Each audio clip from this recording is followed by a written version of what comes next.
Hello, good afternoon. Today's Wednesday, March the 26th. Just wanted to hop on real quick. Hopefully I can make this short and sweet. Please forgive me while I keep adjusting myself here. I have a pillow behind me and a heat pad on my back. I'll get to that. But anyways, just wanted to hop on today, as I mentioned, is the 26th. Just wanted to share today is a year since I had hernia surgery, hernia repair surgery. Initially, I was informed that I had two hernias, one up here and then one down at my belly button. Kind of found that out by pure accident. A couple of years ago, actually, I had fallen here at the house. I was mom and dad's caregiver. And I had tripped over her wheelchair, one of the wheelchair wheels, and landed on my side. And I heard it and felt it. I'm like, uh-oh, that isn't good. So I went to the urgent care clinic, got x-rays, blah, blah, blah. Oh, by the way, did you know you had two hernias in addition to your fractured ribs? No, I didn't. Thanks for sharing. So had that going on. I was like, I don't have time to deal with that. That's on the back burner because I had mom and dad to take care of. So after, dad passed November 2022, okay, still can't deal with it because I have mom. So, kind of dealt with it, but they didn't really hurt. They didn't bother me, which was kind of interesting, which is probably a good thing. Although I kind of noticed the one at the top, I would notice like a little bulge, but I thought it was just fat. But after talking, it was funny because I was at the gym this one time and my trainer had said, hey, I had mentioned it and she was like, I was wondering what that was, but I didn't want to ask. She goes, but I would notice that some days you could notice it more than others. I'm like, well, that's what I thought, but I thought I was seeing things. Anyways, fast forward, mom passes away September 2023. That following year, the beginning of last year, I just felt something inside of me say, hey, I need to take care of these. I got to start taking care of my body. I would joke that those hernias had mom and dad's name on them. I'm pretty sure they did. So the 26th of March, go into the hospital, have the hernia repair. They take out my gallbladder while they're there. I'm like, okay, one-stop shop. Can I have a nip and tuck while we're there? What else do you want to do? So anyways, routine surgery went great. So was in the hospital maybe, was it 4 or 5 days? Well, I have secondary adrenal insufficiency. So anytime I have surgery, I need to have 100 milligrams of Solu-Cortef injected into me prior to surgery. And then after surgery, have that same amount every 6 hours. And then gradually, once I'm stabilized, then we gradually taper down to my normal steroid daily dosage. Because I have adrenal insufficiency, I'm steroid dependent. I've been like this since December 2007 when I had a pituitary tumor. So I'm in the hospital. I'm explaining this to them. They give me the 100 milligrams prior to surgery. Okay, so after surgery, they're not giving me my steroids. So long short of it, it was an uphill battle with them because the doctor wouldn't listen to me. The nurses wouldn't listen to me. So I would have instances where I'd go unresponsive. But it was because they weren't giving me my steroid dosage. So I had about a total of eight or 9 episodes while I'm hospitalized, passing out. So as a result of that, they put me as a fall risk. So I couldn't get out of the bed without help. But what was interesting, I was so weak, probably from the surgery and the stress of everything going on with my body because I kept passing out, being unresponsive. all of that was taking its toll on me. So even when I did try to get up with somebody there, I couldn't stand up. My legs weren't working. So, okay. So I'm in the hospital. I call my endocrinologist, get her involved so they can talk to each other and get on the same page. They got on the same page, finally. But when it came to being discharged, they were like, oh, guess what? You can't go home because you can't be home alone because you could pass out. No. I will be fine when I get home because I will be in control of my medications and I will be taking them when I need to and I won't pass out. But no, that was another battle.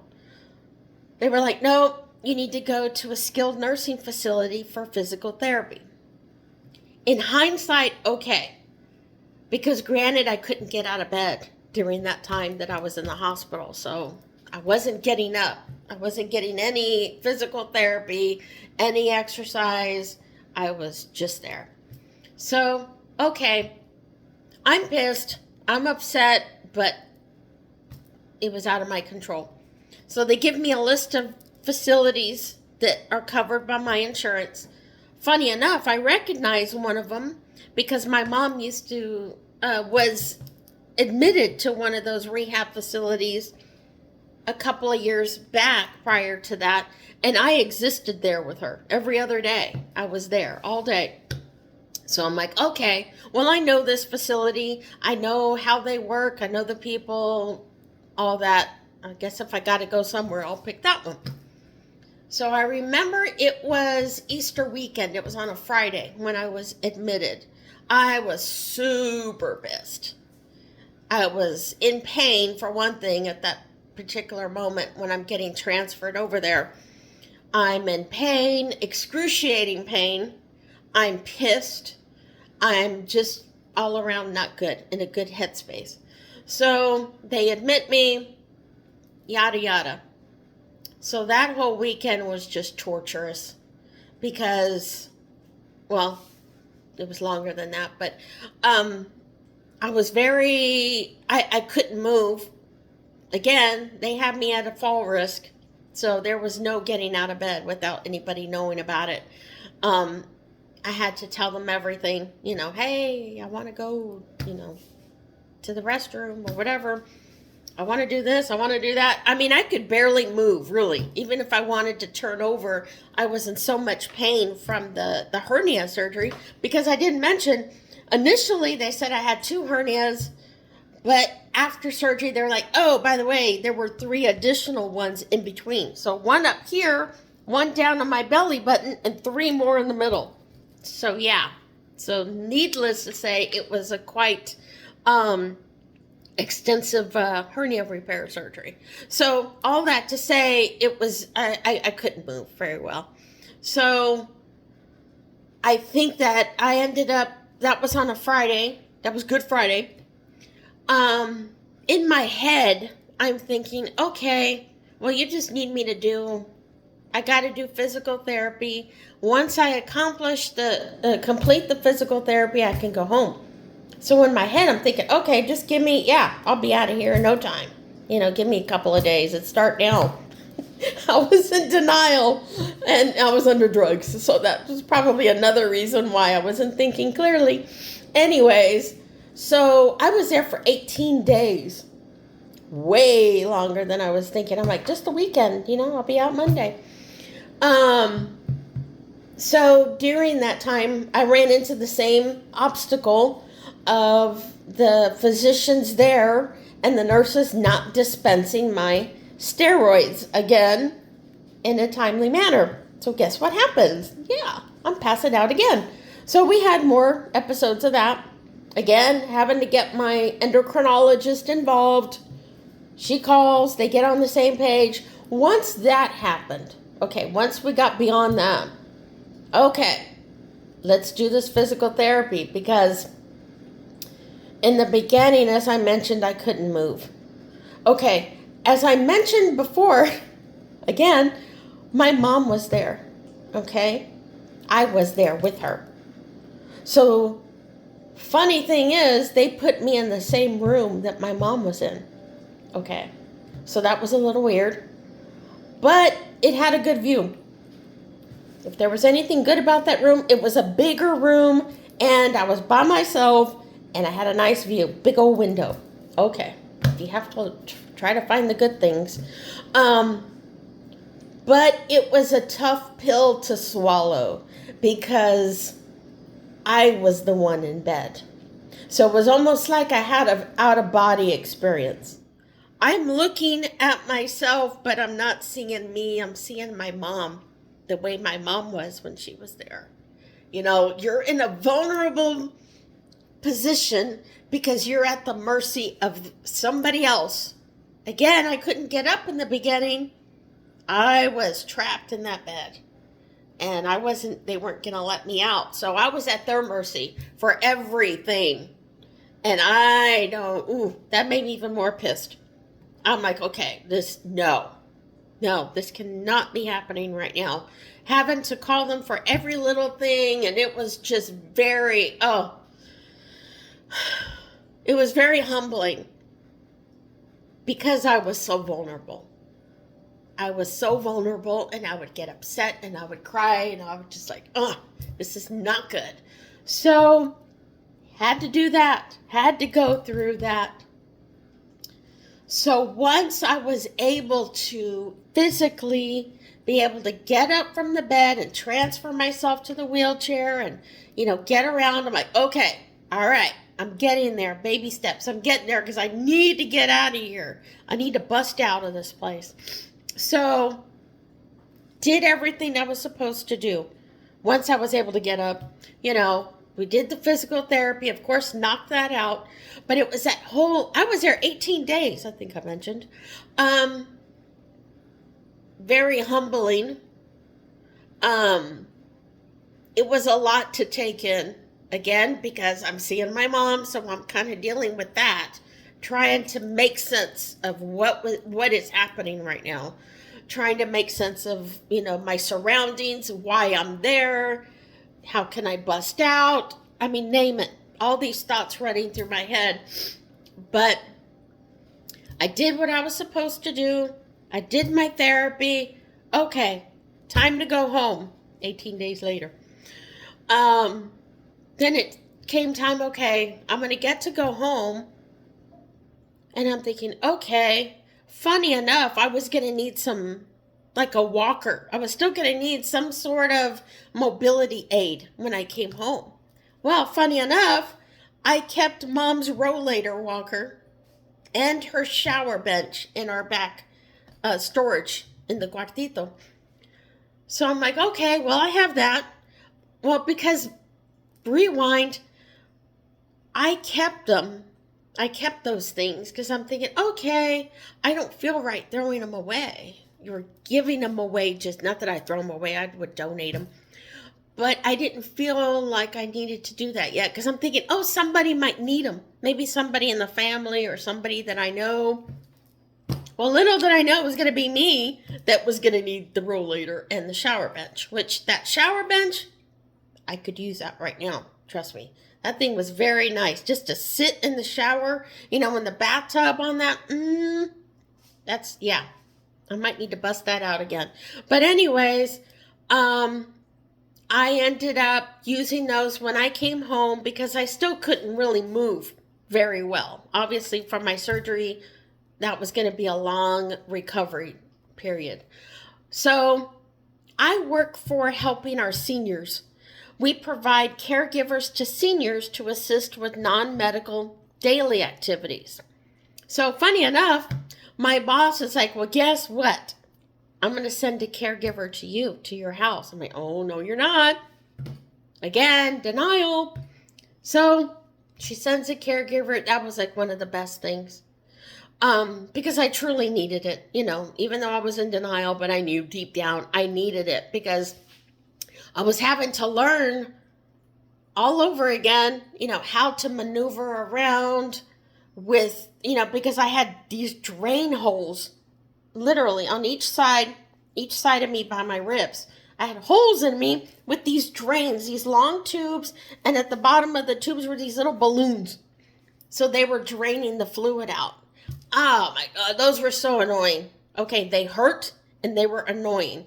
So had to wear those for, seemed like forever. I want to say, okay, from the time of surgery all the way till I came home, maybe an additional 2 weeks, something like that. Anyway, so I'm carrying around these balloons, which were annoying. So it was good to have the caregiver here. And then with my insurance, they sent a home health nurse, and she would come drain the tubes and, check the surgical site, da da da da da da. But through that whole, and it's been a continual journey, but up until that point, once they took the drains out, okay, I'm free, because I felt like I was still, like a ball and chain, literally. Then it was like, okay, now just learning how to move again, because it was a whole new ball game now with these hernias. They could possibly, come back. So anyways, okay. But that journey, reflecting, and even then I knew it going, once I was able to come home and try to process, okay, what just happened? What just happened here? It was really hard for me to accept the fact that I needed help. It was hard to accept the fact that I was weak, that I was in a vulnerable state to where I had no control and no choice but to let somebody help me. Why? Because I was the caregiver. I took care of mom and dad. So I was the strong one. Even though that's a whole other story, but that's in my mind, I'm thinking, I don't need to, even when I was at the rehab facility, again, I don't need to be here. I don't know why I'm here. I need to go home. I'm fine. Because I didn't want to show that vulnerability. I didn't want to show that weakness. What's wrong with that? That's messed up. It's okay to show that you're weak. I don't know why so many people, I don't know why we just don't want to show our vulnerability. I guess that's it. Me, I don't want to show that. But I had no choice. I was in a position where I had no control over my body. I had no control over the specifics of what was going on. Because of the state that I was in, I was at everybody else's mercy. And it was difficult to accept, But, even there being in mom's room. Yes, that was my room at that point, but I still saw it as mom was here, So I was seeing her, and that was something to process as well. But I think, this isn't my first rodeo when it comes to health issues and situations. Obviously, I mentioned I have secondary adrenal insufficiency. I had a brain tumor in December of 2007. So ever since then, I've been through a health journey. So, but this last one was the one that I think hit me the most, because it was because of what I did before, being a caregiver, being strong and being able to do anything. I'm Wonder Woman, and then having to go through this where I'm just knocked down with literally just being, knocked down and not knowing, okay, what's happening here? What's happening to me? But I had to go through that. And I'm thankful. I can look back in hindsight. I'm glad I went through that. I'm glad I got the surgery done when I did. I'm grateful and I'm thankful for everything that happened. The good, the bad, the ugliness, the frustration, the cussing, yelling, screaming, everything. I'm thankful for that, because I think that those instances, everything that I experienced, even up until this point, has only made me stronger. You can use those weaknesses, those moments of weakness, of vulnerability. And, you hear that cliche, oh, it builds character. I've always thought that was cheesy. But to some degree, it's true. It builds you up. I think it's all in how if you accept it. You have to accept it first. You have to accept that you're going through whatever you're going through. Okay, I'm going through this. It sucks, but here we are. So that's kind of how I had to, even though, like I said, it wasn't my first rodeo, so it wasn't something that was new to me. So I knew better, but at the time, I was so broken. I was broken. Inside, outside, everything broken down. But still, I knew deep down, like, okay, it's going to work out. It's all going to work out. And the only thing that got me through that was my Lord Jesus Christ and my faith in Jesus Christ that got me through that difficult valley, And it's like I said, it's one of those things that I'm thankful for those times, for those instances where you're just up, where I'm just up against a wall, because I'm up against another wall as we speak. I'm having some other health issues that have come out of the blue. Nobody has any explanation for. Everybody's like, I don't know, because I was in the hospital again. A month ago, I was in the hospital. I was discharged on February the 27th. So coincidentally, this week is just a memorable week for me. But I say that because I was telling my boss just this week, hey, it's unfortunate that I'm having to face this again, another issue, but I may be down, but I'm not out. You can't count me out. If anything, these situations, especially right now, just motivate me. I'm doing this video, for one thing. The fact that I'm even doing videos is just, I hadn't done a video in ages. And then out of the blue, I'm just like, I'm gonna try this. So in addition to my blog site, which shameful plug, www.ceciliaofthesaints.com, which is my blog site, I'm challenging myself right now as we speak. I'm thinking, okay, how can I try to reprogram my mind right now? How can I still be creative and share what I'm going through? If it helps somebody else, if it encourages somebody else, then that's it. That's what I need to do, because I'm not gonna sit here and just torture myself with, okay, what's happening right now? Why? And this and that, and question and try to analyze and all that, because I can't. It's beyond my mind, the comprehension of what's happening right now. But I am confident that it's going to work its way out, and I'm going to make it to the other side. I made it to the other side of this. I mean, like I said, it's been a year today since I had that surgery, and I still feel it to some degree. It's still numb. It's kind of weird how you still kind of feel the inside, the scar tissue or what have you. But I made it through. I made it to the other side. So I'm going to make it through this too. So in the meantime, I'm just trying to keep myself occupied, trying to work as much as I can from home, which thank you, Jesus, that I can, that I do have that ability to be able to work from home and do this and also work and feed my creative side. But again, it's challenging me. This is taking me literally out of my comfort zone and talking to you and sharing this part of me. I guess I'm being vulnerable. And, like I said earlier, I don't like that. But for some reason, I'm doing it. So I'm just going with it for now. But I just wanted to share that. I hope y'all are encouraged. And I look forward to keeping y'all up with my journey and what happens next. Thank you for listening. Take care. Bye-bye.